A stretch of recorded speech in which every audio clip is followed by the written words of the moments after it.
이건 우리 강씨 집안 가족 사진인데 우리 서연이는 안 들어오는 게 어떨까? 아무래도 남이니까. 10년, 나는 이 집을 위해 꼬박 10년을 바쳤다. 내 이름은 이서연, 올해 35이다. 10년 전, 나는 전국 상위 1%의 성적으로 공인회계사 시험에 합격했고, 모두가 나를 회계업계의 샛별이 될 거라 믿었다. 하지만 나는 강지훈, 지금의 내 남편을 위해 그 모든 것을 포기했다. 나는 그의 아내, 전업주부가 되었다.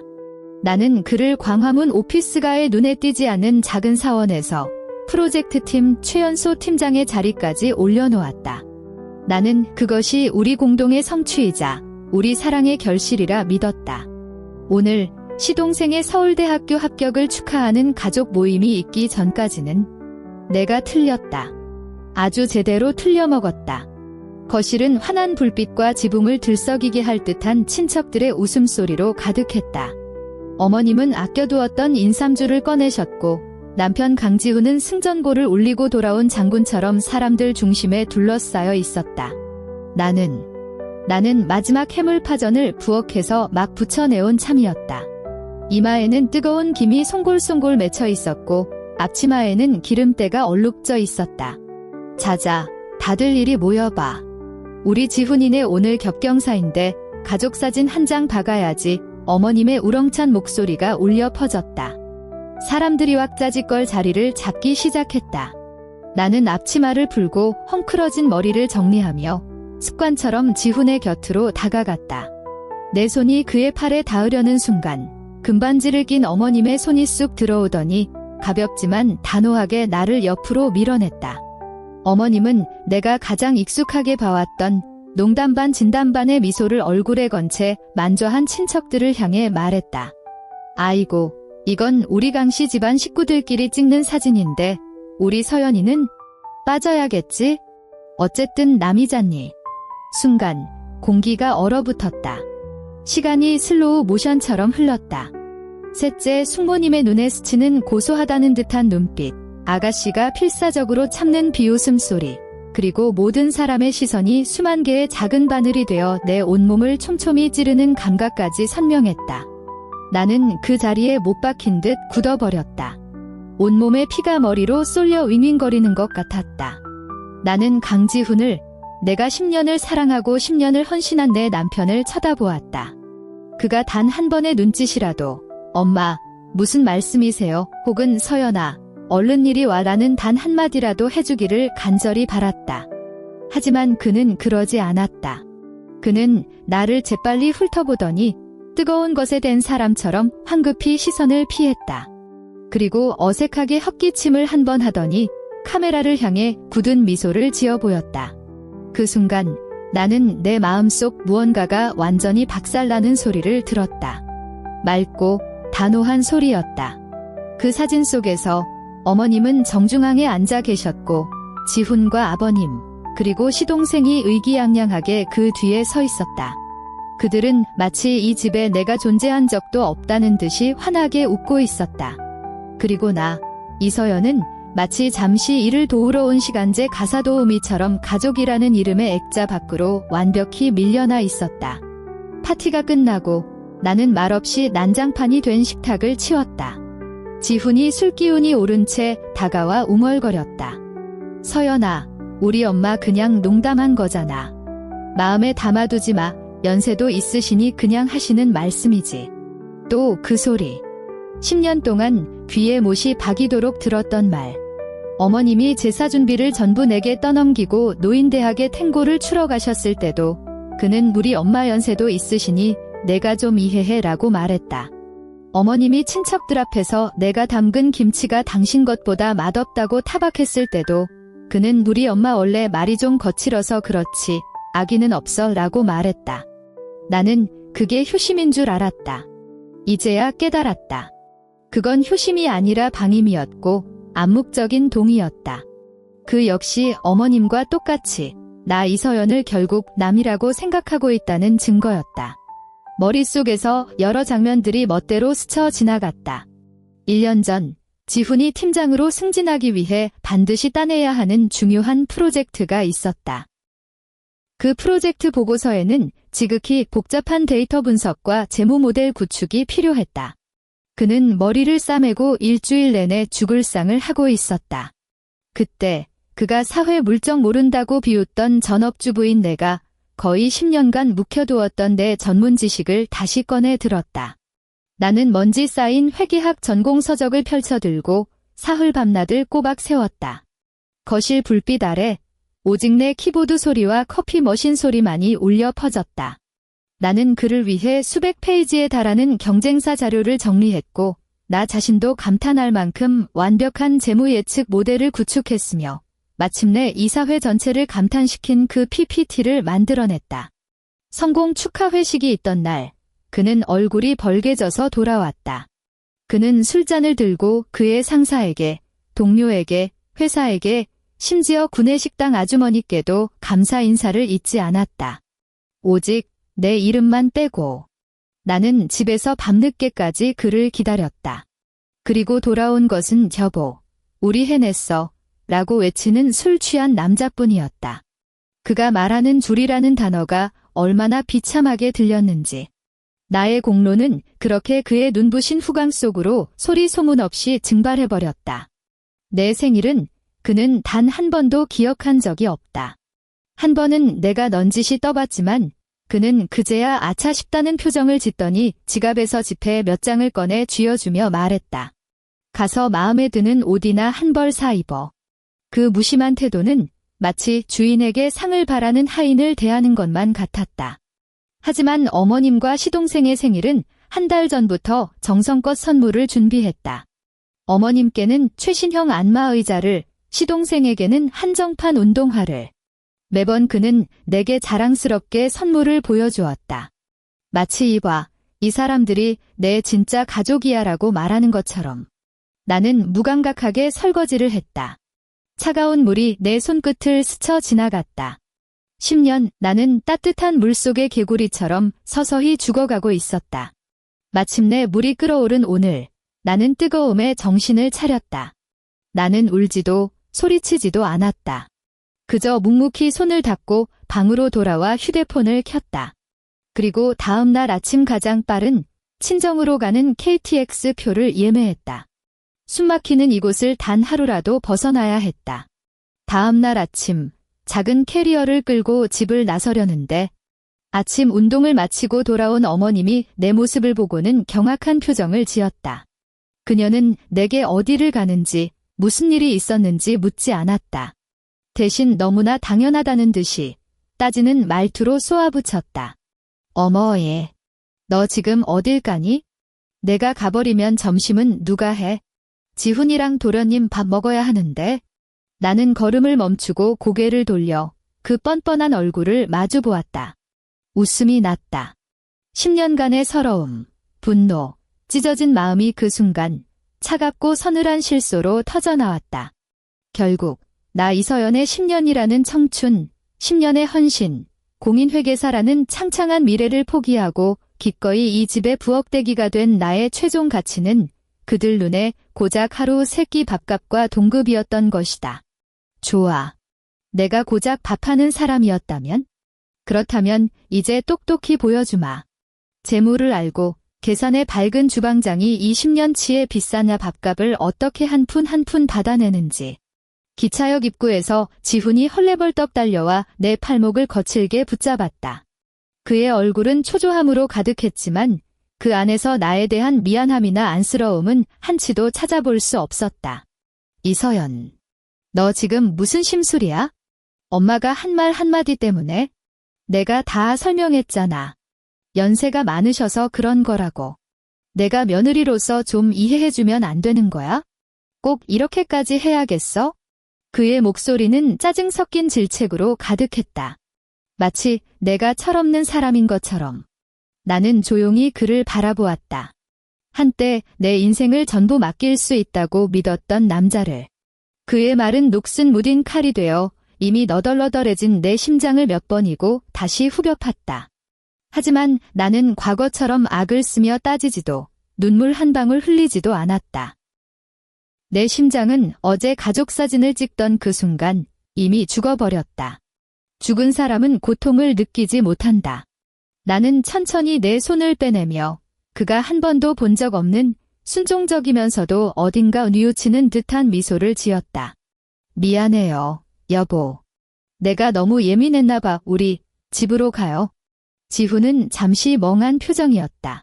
그는 격렬한 싸움을 예상했겠지만 내가 이렇게 쉽게 굴복할 줄은 몰랐을 것이다. 그의 눈에 서려있던 경계심과 짜증은 이내 안도감과 쉽사리 감춰지지 않는 우월감으로 바뀌었다. 그래, 그래야지. 그는 안도의 한숨을 내쉬며 내 어깨를 감쌌다. 말투도 한결 부드러워졌다. 내가 분별 있는 여자인 줄 알았어. 가자. 집에 가서 밥 먹자. 엄마 기다리시겠다. 나는 순순히 그를 따라 그들이 말하는 집으로 돌아갔다. 어머님은 나를 보자마자 잔소리를 늘어놓을 준비를 하며 얼굴을 굳혔다. 하지만 내가 먼저 고개를 숙이며 더머님, 죄송해요. 제가 속이 좁았어요 라고 말하자 그녀의 얼굴은 언제 그랬냐는 듯 환하게 펴졌다. 그녀는 내 손을 툭툭 치며 점잖게 말했다. 그래, 잘못한 걸 알면 됐다. 부부싸움은 칼로 물 베기라잖니. 얼른 가서 밥이나 해. 배고프다. 그들은 모두 이 소동이 이렇게 끝났다고 생각했다. 이서연은 여전히 부르면 오고 가면 가는 불평 한마디 없는 공짜 가사도우미라고. 그들은 경계를 풀었고 일상은 원래의 궤도로 돌아왔다. 하지만 그들은 몰랐다. 내가 지훈을 따라 집으로 돌아가기로 결심한 그 순간부터 거대한 체스판이 조용히 펼쳐졌다는 것을. 그리고 나는 더 이상 그들의 도구가 아닌 판을 움직이는 플레이어가 되었다는 것을. 나의 복수는 소리 없이 시작되었다. 나는 요즘 집안 지출이 좀 큰 것 같아서 미래를 위해 제대로 정리해보고 싶다는 명목으로 집안의 모든 재무 서류를 정식으로 넘겨받았다. 지훈은 아무런 이의도 제기하지 않았다. 오히려 칭찬까지 했다. 그에게는 그것이 바로 현명한 아내의 모습이었으니까. 나는 서재에 틀어박혔다. 한때 내가 그를 위해 밤새워 PPT를 만들었지만 이제는 잡동사니로 가득 찬 그 서재가 나의 작전 지휘 본부가 되었다. 나는 지난 10년간의 은행 거래 내역, 신용카드 명세서, 보험계약서, 부동산 서류 등 찾을 수 있는 모든 종이와 전자 기록을 전부 펼쳐놓았다. 공기 중에 묵은 종이 냄새와 프린터 잉크 냄새가 섞여났다. 이 냄새는 내게 오래 잊고 있던 흥분을 안겨주었다. 나는 최고의 회계사였다. 숫자는 나의 언어였고 논리는 나의 무기였다. 이 차가운 아라비아 숫자들 뒤에는 한 가정의 10년간의 생활 궤적과 함께 무시되고 감춰졌던 수많은 비밀들이 숨어 있었다. 나는 컴퓨터를 켜고 복잡한 엑셀 시트를 만들었다. 수입, 지출, 자산, 부채. 나는 마치 법회계사처럼 우리의 10년 결혼 생활에 대한 철저한 정산을 시작했다. 처음에는 모든 것이 정상적으로 보였다. 공과금, 생활비, 아이 교육비. 모든 내역이 명확했다. 하지만 곧 첫 번째 의문점이 발견되었다. 지훈의 신용카드 명세서에 매달 고정적으로 지출되는 큰 금액이 있었다.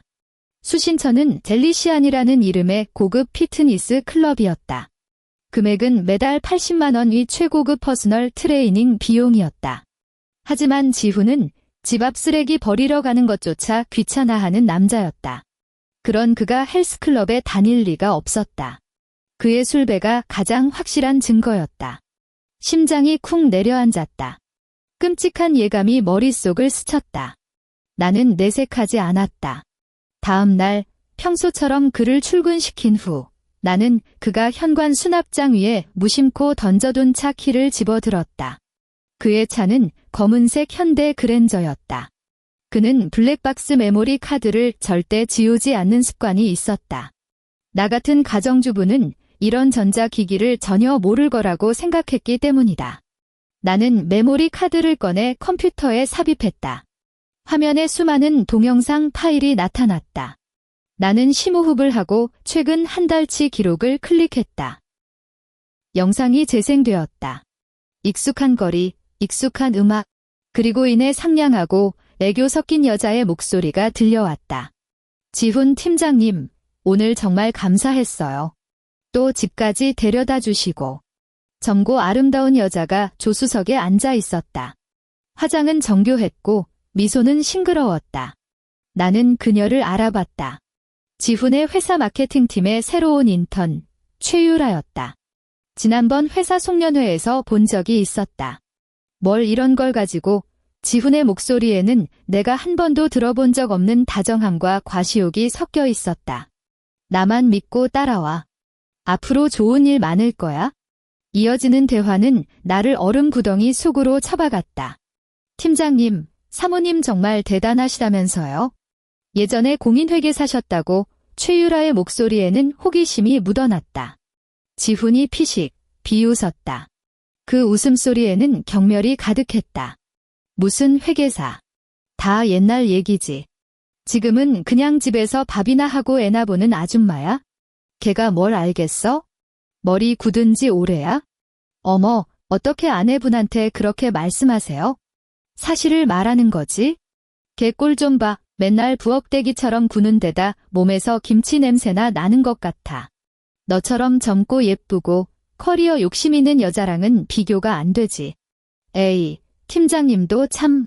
녹음 파일에서는 두 사람의 희희낙낙하는 웃음소리가 흘러나왔다. 한 글자 한 글자가 독을 바른 비수가 되어 내 심장을 정확하게 찔렀다. 그랬구나. 내가 그의 눈에는 몸에서 김치 냄새나 나는 머리 굳은 아줌마였구나. 나는 영상을 껐다. 두 손이 걷잡을 수 없이 떨렸다. 하지만 울지 않았다. 눈물은 약자의 무기다. 나는 더 이상 약자가 되지 않기로 결심했다. 나는 냉정을 되찾고 추적을 계속했다. 피트니스 클럽 비용은 최유라와 무슨 관계가 있을까? 더 직접적인 증거가 필요했다. 나는 지훈이 샤워하는 틈을 타 그의 휴대폰을 열었다. 그 빌어먹을 자신감 덕분에 비밀번호는 여전히 우리의 결혼기념일이었다. 나는 그의 메신저 앱을 열고 최유라의 이름을 검색했다. 대화 내용은 깨끗하게 지워져 있었다. 하지만 포기하지 않았다. 나는 파일 전송 기능을 확인했다. 역시나 그곳에 그가 백업해두고 잊어버린 것들이 남아 있었다. 각종 계약서 스캔 파일들이었다. 심장이 미친 듯이 뛰었다. 계약서 하나를 열어보았다. 갑은 지훈이 다니는 세종건설, 그은 내가 들어본 적도 없는 유라 크리에이티브라는 작은 광고 회사였다. 계약 내용은 세종건설이 유라 크리에이티브의 몇몇 온라인 홍보 활동을 위탁하는 것이었다. 금액은 수백만 원 단위로 크지 않았다. 정확히 지훈이 팀장으로서 단독 결제할 수 있는 한도 내였다. 나는 즉시 인터넷에서 유라 크리에이티브라는 회사를 검색했다. 사업자 정보에 따르면 회사의 법인 대표는 놀랍게도 최유라였다. 회사 설립일은 그녀가 세종건설에 인턴으로 입사한 직후였다. 모든 단서가 이 순간 하나로 맞춰졌다. 강지훈, 나의 사랑하는 남편. 그는 직위를 이용해 회사의 프로젝트를 자신의 내연녀가 세운 페이퍼 컴퍼니에 외주를 주는 방식으로 이익을 몰아주고 있었던 것이다. 그 피트니스 클럽 비용은 그가 쓴 것이 아니라 최유라를 위해 결제해준 것이었다. 그것이 매달 지출되던 고정적인 거액의 정체였다. 그것이 그가 내 등 뒤에서 벌인 좋은 사업이었다. 나는 컴퓨터 화면에 떠있는 선명한 계약서 스캔본, 은행 이체 기록 캡처, 그리고 그의 휴대폰에 남아있던 역겨운 대화 내용 백업들을 바라보았다. 몸이 떨렸다. 분노 때문이 아니었다. 사냥꾼이 마침내 먹잇감을 포획했을 때의 흥분 때문이었다. 결정적인 증거. 나는 즉시 그와 결판을 내지 않았다. 나는 냉정하게 모든 증거 블랙박스 녹음 파일, 휴대폰 속 계약서 사진, 이체 기록을 하나하나 복사하고 분류하여 새로 만든 절대적으로 안전한 클라우드 드라이브에 업로드했다. 종이 증거 역시 세부를 복사해 각각 다른 장소에 숨겼다. 이 모든 것을 마치자 동이 트기 시작했다. 나는 창밖으로 밝아오는 새벽 하늘을 보며 길게 숨을 내쉬었다.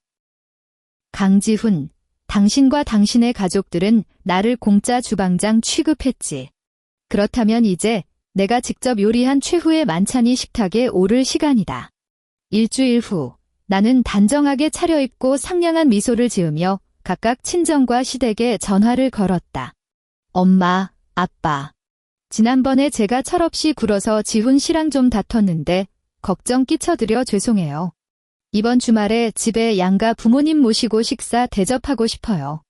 다 같이 밥 먹으면서 오해도 풀고요. 내 목소리는 진심 어리고 공손했다.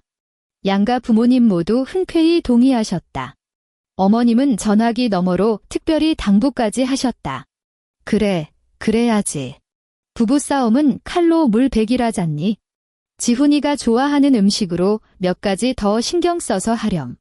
네, 어머님. 걱정 마세요. 나는 부드럽게 대답했다. 그 주말 나는 이른 아침부터 시장에 가 최상급한 후 살아있는 전복, 살이 꽉 찬 꽃게 등 가장 신선한 재료들을 사왔다. 오후 내내 나는 정성을 다해 푸짐한 한정식을 준비했다. 간장게장, 소갈비찜, 전복죽, 구절판, 모든 요리에 나의 10년 내공을 쏟아부었다. 양가 부모님과 지훈이 모두 자리에 앉았을 때 보기만 해도 군침이 도는 음식들을 보며 모두 만족스러운 표정을 지었다. 아이고, 우리 서연이 음식 솜씨가 날로 느는구나. 친정어머니가 웃으며 칭찬하셨다. 어머님이 즉시 말을 받았다. 그 말투에는 과시와 함께 나를 향한 훈계가 섞여 있었다. 그럼 누구한테 배웠는데? 근데 서연아, 여자가 음식 솜씨만 좋아서는 안 돼. 마음도 좀 넓게 써야지. 지훈이는 밖에서 큰일 하는 사람이니 내가 집에서 남편 마음 편하게 해줘야지. 어디서 사소한 걸로 투정 부리고 그러면 못 써. 알겠니? 나는 미소를 지으며 고개를 끄덕였다. 그리고 과거 수없이 그랬던 것처럼 그녀에게 김이 모락모락 나는 전복죽을 한 그릇 떠드렸다. 네, 어머님. 명심할게요. 지훈도 그 모습을 보고는 관대하고 너그러운 남편 역할을 연기하기 시작했다. 그는 갈비찜 한 점을 내 그릇에 놓아주며 부드럽게 말했다. 됐어, 엄마. 다 지난 일인데? 서연이도 이제 자기 잘못 아니까? 여보, 당신도 고생했어. 식탁 분위기는 더없이 화기애애했다. 마치 우리가 정말로 행복하고 단란한 대가족인 것처럼. 아버지는 그 모습을 보며 흐뭇하게 고개를 끄덕이셨다. 그들이 연기에 몰입할수록 내 마음속 냉소는 더욱 깊어졌다. 때가 되었다. 어머님이 다시 한번 나의 동조람과 무지를 질책하기 시작했을 때 나는 평소처럼 침묵하거나 울지 않았다. 나는 그저 조용히 냅킨으로 입을 닫고 옆에 놓아둔 가방에서 서류 봉투 하나를 꺼냈다. 나는 자리에서 일어나 아버지와 아버님 앞으로 다가갔다. 그리고 봉투 안의 내용물을 하나씩 꺼내기 시작했다. 아빠, 엄마, 아버님, 어머님. 오늘 식사하자고 모신 건 사실 밥만 먹으려는 게 아니라 이 자리를 빌려 모두에게 증인이 되어주셨으면 하는 일이 있어서요. 내 목소리는 크지 않았지만 모두의 귀에 똑똑히 박혔다. 모두가 당황해서 나를 쳐다보았다. 이건 지훈 씨가 지난 몇 년간 벌어들인 추가 수입 명세서예요. 나는 한 장 한 장 출력한 은행 거래 내역서를 정갈하게 차려진 구절판 옆에 가만히 내려놓았다. 지훈의 얼굴이 순식간에 하얗게 질렸다. 그가 벌떡 일어나 날카롭게 소리쳤다. 이서연, 너 미쳤어. 지금 뭐 하는 짓이야? 나는 그를 무시하고 내 휴대폰을 꺼내 재생 버튼을 눌렀다. 팀장님, 사모님 정말 대단하시다면서요? 예전에 공인회계사셨다고. 무슨 회계사? 다 옛날 얘기지. 지금은 그냥 집에서 밥이나 하고 애나 보는 아줌마야? 걔가 뭘 알겠어? 머리 굳은 지 오래야? 내가 수없이 들었던 블랙박스 속 대화가 조용한 식당 안에 선명하게 울려 퍼졌다. 최유라의 교태 섞인 목소리와 지훈의 경멸 가득한 비웃음이 뒤섞여 귀에 거슬리는 기괴한 교향곡처럼 들렸다. 친정어머니는 충격에 입을 틀어막았다. 아버지의 얼굴은 굳어졌다. 어머님은 처음에는 상황 파악이 안 되는 듯 그저 미간을 찌푸리며 말했다. 이게 무슨 소리야? 시끄럽게. 그리고 지훈. 그는 마치 벼락을 맞은 조각상처럼 그 자리에 얼어붙어 얼굴에 핏기 하나 없었다. 녹음이 끝났다. 나는 휴대폰을 끄고 남은 서류들 유라 크리에이티브의 계약서 사본, 법인 정보, 그리고 지훈과 최유라가 나눈 노골적인 메신저 대화 캡처를 마치 포커 카드를 돌리듯 한 장 한 장 느긋하게 식탁 위에 펼쳐놓았다. 강지훈 팀장님, 나는 그를 보며 처음으로 이렇게 낯선 호칭으로 불렀다. 당신은 직위를 이용해 세종건설의 프로젝트를 내연이어 최유라 씨의 페이퍼 컴퍼니에 넘겼어요. 3년 전부터 총 27건, 합계 금액 1억 3천만 원 위 돈은 우리 가정의 가계부로 들어오지 않고 고스란히 최유라 씨의 주머니로 들어가 그녀의 명품 가방과 당신들의 고급 레스토랑 데이트 비용이 되었죠. 제 말이 맞나요? 세상이 고요해졌다. 오직 지훈의 거친 숨소리만 들릴 뿐이었다. 아버님은 식탁 위의 증거들을 보고 분노로 온몸을 떨며 지훈을 가리켰지만 한마디도 내뱉지 못하셨다. 그리고 나의 어머님, 그 영악한 어머님은 첫 충격이 가신 뒤 아들의 배신이 내게 준 상처나 아들의 잘못을 따지기보다 내 팔을 확 잡아채며 눈에 공포와 탐욕의 빛을 번뜩이며 목소리를 낮춰 날카롭게 물었다. 1억 3천. 그렇게나 많이? 그럼 이혼하면? 내 말은 그 돈, 내가 반을 가져가겠다는 거니? 기가 막혀 웃음이 나올 지경이었다. 이 지경에 이르러서도 그녀가 생각하는 것은 오직 돈이었다. 잿빛 얼굴로 식은땀을 줄줄 흘리는 남편과 탐욕으로 일그러진 그의 어머니를 보며 내 마음속 마지막 미련 한 조각마저 사라졌다. 나는 차갑게 내 팔을 빼내고 어머님을 보며 한 글자 한 글자 힘주어 말했다. 아니요. 저는 제 몫의 부부 공동 재산 절반만 가져가는 게 아니라 이 증거 자료들을 아주 실수인 척 세종건설 본사 감사팀에 익명으로 보낼 겁니다. 나는 잠시 말을 멈추고 금방이라도 쓰러질 듯한 남편에게 시선을 돌렸다. 그리고 입가에 얼음장 같은 미소를 띄었다. 어머님이 그렇게 자랑스러워하시던 앞길 창창한 아드님이 과연 광화문이 그 좋은 직장을 지킬 수 있을까요? 아니면 업무상 횡령으로 회사의 소송과 거액의 배상금을 마주하게 될까요? 뭐라고 어머님은 짧은 비명을 지르더니 눈을 뒤집고 의자 위로 쓰러졌다. 아버님이 마침내 지훈을 향해 소리쳤다. 이런 짐승만도 못한 놈. 식탁은 아수라장이 되었다. 그리고 나, 이서연은 폭풍의 눈 한가운데 고요히 서서 이제껏 느껴본 적 없는 통쾌한 평온함을 느꼈다. 이 최후의 만찬, 메인 디쉬가 마침내 모두 서빙되었다.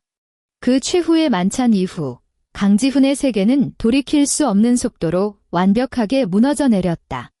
그는 내가 그저 허세를 부리는 것이라 생각했는지 재산을 몰래 처분하여 손실을 줄여보려는 헛된 망상을 품었다. 그는 몰래 부동산 중개업자를 만나 우리 공동 명의로 구입했지만 계속 전세를 주고 있던 일산의 작은 아파트를 팔려고 시도했다. 그 아파트는 당시 내가 강력히 주장해서 산 것으로 이제 그 가치는 2배로 뛰어 있었다. 하지만 그는 최고의 회계사가 얼마나 치밀한지 너무 얕봤다. 내가 모든 것을 폭로한 바로 다음 날, 내 변호사는 이미 법원에 재산보전 신청을 제출한 상태였다. 지훈이 중개업자와 매수인을 데리고 집을 보러 갔을 때 그를 기다리고 있던 것은 법원의 동결 명령서였다. 그의 명의로 된 모든 은행 계좌, 주식, 펀드는 물론 우리가 공동으로 소유한 모든 부동산이 전부 동결되어 어떠한 거래도 금지되었다. 그는 내게 전화를 걸어 미친 듯이 포효했다. 이서연, 이 독한 년, 어떻게 이렇게까지 할 수가 있어? 나는 그가 욕설을 퍼붓다 지칠 때까지 조용히 듣고만 있다가 나지막이 입을 열었다. 강지훈, 이건 시작일 뿐이야. 당신이 나한테 한 짓에 비하면 이 정도는 아무것도 아니지. 그 말을 끝으로 나는 전화를 끊었다. 곧바로 2번째 계획이 시작되었다. 익명의 제보 편지가 모든 증거 사본과 함께 세종건설 서울본사 감사팀으로 발송되었다. 대기업은 이런 내부 부패 스캔들에 대해 무관용 원칙을 고수한다. 조사팀은 신속하게 꾸려졌고 그 효율은 놀라울 정도였다. 지훈은 꿈에도 몰랐을 것이다. 자신이 완벽하다고 믿었던 그 모든 조작들이 전문 감사 인력 앞에서는 얼마나 허술하고 보잘것없었는지를. 결과는 2주도 채 되지 않아 나왔다. 강지훈은 심각한 사규 위반 및 업무상 횡령 혐의로 세종건설에서 공식 해고되었다. 회사의 법무팀 역시 즉각 그를 상대로 소송을 제기하여 이로 인해 발생한 모든 경제적 손실에 대한 배상과 불법 취득 이익 전액 환수를 요구했다. 그는 모두가 부러워하던 팀장에서 하룻밤 사이에 업계 전체의 웃음거리이자 치욕의 상징으로 전락했다. 젊고 예뻤던 최유라 역시 이 추문으로 회사에서 해고되었고 업계 블랙리스트에 올라 서울에서는 더 이상 발붙일 곳이 없게 되었다. 돈과 이익 위에 세워졌던 그들의 사랑은 재앙 앞에서 속절없이 무너졌다. 두 사람은 서로를 탓하며 꼴사납게 싸우다 결국 헤어졌다고 한다. 인과응보. 너무나 빠르고 완벽하게 찾아왔다. 아들이라는 가장 큰 경제적 기둥을 잃자 어머님의 좋은 시절도 끝났다. 그들은 더 이상 강남의 고급 아파트 전셋값을 감당할 능력이 없었고 내가 언젠가 한번 가봤던 도시 변두리에 엘리베이터도 없는 낡은 빌라로 초라하게 이사해야만 했다. 아마도 막다른 길에 몰렸을 것이다. 어느 날 밤 그녀는 내게 또 전화를 걸어왔다. 전화가 연결된 순간 그녀는 조금도 부탁하는 기색 없이 여전히 당연하다는 듯 명령조로 말했다. 이서연, 너 당장 가서 고소 취하해. 우리 집안이 풍비박산 나는 꼴을 봐야 속이 시원하겠니? 지훈이가 아무리 그래도 내 남편인데 하루를 살아도 부부면 남편을 위해야지. 예정을 생각해서라도 나는 그녀가 말을 끝내기를 기다리지 않았다. 사람 잘못 보셨어요. 나는 한치의 흔들림도 없는 목소리로 그녀의 말을 끊었다. 어머님이 직접 하신 말씀 잊으셨어요? 저는 남이라고요. 강씨 집안일에 저 같은 남이 어떻게 끼어들겠어요? 그 말을 끝으로 나는 단호하게 전화를 끊고 그녀의 번호를 차단 목록에 넣었다. 휴대폰에서 들려오는 단절음을 들으며 전화기 너머에서 분노에 차 어쩔 줄 몰라 할 그녀의 모습을 상상하니 마음이 유리처럼 맑아졌다. 한때 효와 정이라는 이름으로 나를 올감했던 시어머니, 한때 말 한마디로 나를 가족 밖으로 내쳤던 시어머니가 마침내 자신이 뱉은 말에 발목 잡히는 맛을 보게 된 것이다. 이 세상에 옛정이란 없다. 오직 자업자득이 있을 뿐. 그리고 나, 이서연은 마침내 10년간의 기나긴 악몽에서 완전히 해방되었다. 이혼 소송은 놀랍도록 순조롭게 진행되었다. 내 변호사가 그 두껍고 논리정연한 증거 자료들을 법정에 제출했을 때 강지훈과 그의 변호사는 거의 저항을 포기했다. 외도, 혼인 재산 불법 이전, 모든 혐의에는 반박 불가능한 증거가 뒷받침되었다. 최종적으로 재판부는 강지훈이 혼인 기간 중 중대한 과실을 저질렀으며 공동재산을 악의적으로 이전 및 은닉하려 한 점을 들어 무과실 배우자인 나 이서연에게 혼인 기간 중 형성된 공동재산의 70%를 분할하라고 판결했다. 법원 문을 나섰을 때 서울의 눈부신 정오 햇살을 보며 나는 길게 안도의 숨을 내쉬었다. 이것은 끝이 아니라 내 인생의 새로운 시작이었다. 나는 이혼한 많은 여자들처럼 여행이나 쇼핑으로 자신을 마비시키지 않았다. 내가 분할받은 돈으로 가장 먼저 한 일은 최고 수준의 공인회계사 자격증 최종 집중반에 등록하는 것이었다. 10년의 나는 비록 현장에서 일하지는 않았지만 단 한 번도 공부를 손에서 놓은 적은 없었다. 지훈의 프로젝트 보고서를 검토하고 재무 데이터를 분석해주던 밤들, 가계부를 관리하기 위해 만들었던 정교한 엑셀 시트들이 나도 모르는 사이에 숫자에 대한 나의 감각과 전문성에 대한 경외심을 유지시켜 주었다. 나는 다시 수험생 시절의 나로 돌아갔다.